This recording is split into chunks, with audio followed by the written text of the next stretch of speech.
ದೇಶದಲ್ಲಿ ಕರೆಂಟು ನೀರು ಏನ್ರಿ ಕರೆಂಟು ನೀರು ದುಡಿಯೋನಿಗೆ ಇದು ಉದ್ಯಮ ಕೊಟ್ಟರೆ ಸಾಕು. KNಗೆ ಇದು ಕೊಡ್ಬೇಕು ಅಂದ್ರೆ ಇಲ್ಲ ಕತ್ತಿ ಸಂಬಂಧ ಮಾಡಕ್ಕೆ ಇಲ್ಲಿ ಈ ಲಾರಿ ರೋಡ್ ಚೆನ್ನಾಗಿಲ್ಲ ಅಂತ ಬಿದ್ದಿರೋದು. ರೋಡ್ ಹಳ್ಳ ದಿನಗಳಿಗೆ ನಿಲ್ಸೋ ಮಾತಾಡ್ಬೇಡ ಅಂತ ಏನಿಲ್ಲೇನು ಗುಂಪು ಕಟ್ಕೊಂಡು ಮಜಾ ಮಾಡಕ್ ಬಂದಿದ್ದಾವ ನಾವಿಲ್ಲಿ. ಕರೆಕ್ಟ್ ಏನ್ರಿ ನೋಡಿ ಇಲ್ಲಿ 4 ಕಿಲೋಮೀಟರ್ ಟ್ರಾಫಿಕ್ ಆಗ್ಬಿಟ್ಟಿದೆ. ಇನ್ನ 500 ರೂಪಾಯಿ ಕೊಡೋಣ. ಬಿದ್ದದೆ ರಸ್ತೆ ಪ್ರಾಬ್ಲಮ್ ಬಿದ್ದಿರೋದು. ಈ ಲಾರಿ ಯಾಕೆ ಬಿದ್ದೈತೆ? ರಸ್ತೆಯಿಂದ ಬಿದ್ದಿರೋದು.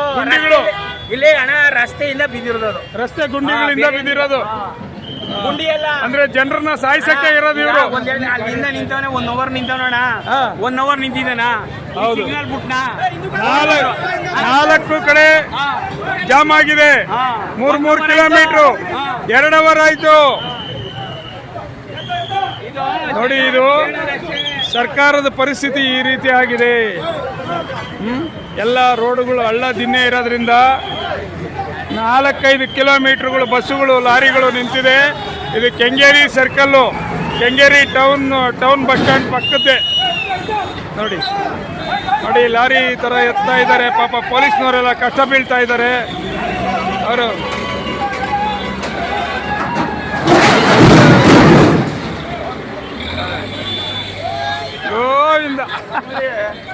ಇಂಥ ಒಂದು ಸ್ಥಿತಿಗೆ ಇಲ್ಲಿ ಎಲ್ಲ ಕಳ್ತನ ಮಾಡ್ಕೊಂಡ್ ಬರ್ತಾ ದುಡಿಮೆ ಮಾಡ್ಕೊಂಡ್ ಬರ್ತಾ ಇರೋದು. ದುಡಿಮೆ ಮಾಡ್ಕೊಂಡು ಮನೆಗೆ ಹೋಗ್ತಾ ಇದ್ದಾರೆ. ಮಾಡ್ಕೊಂಡು ಮನೆಗೆ ಹೋಗ್ತವ್ರೆ.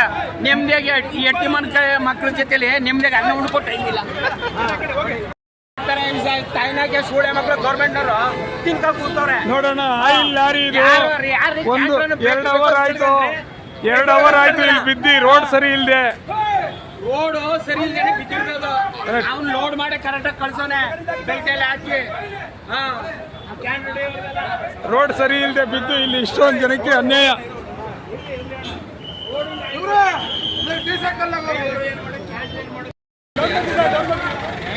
ಓವರ್ ಲೋಡು ಲಾರಿ ಬಿದ್ದುಬಿಟ್ಟು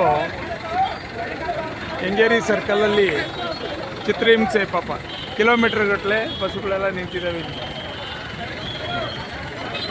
ಏನೆಲ್ಲ ಕೆಲಸ ಮಾಡ್ತಾರೆ. ಆಯಿಲ್ ಎಲ್ಲ ಜನರೇಟರ್ದು ಆಯಿಲ್ ಎಲ್ಲ ರೋಡ್ ಚೆಲ್ಬಿಟ್ಟಿದೆ. ಇಂಥ ದುರ್ಗತಿ ಆಗಬಾರ್ದಿತ್ತು. ಕರ್ನಾಟಕ ನ್ಯೂಸ್ 9.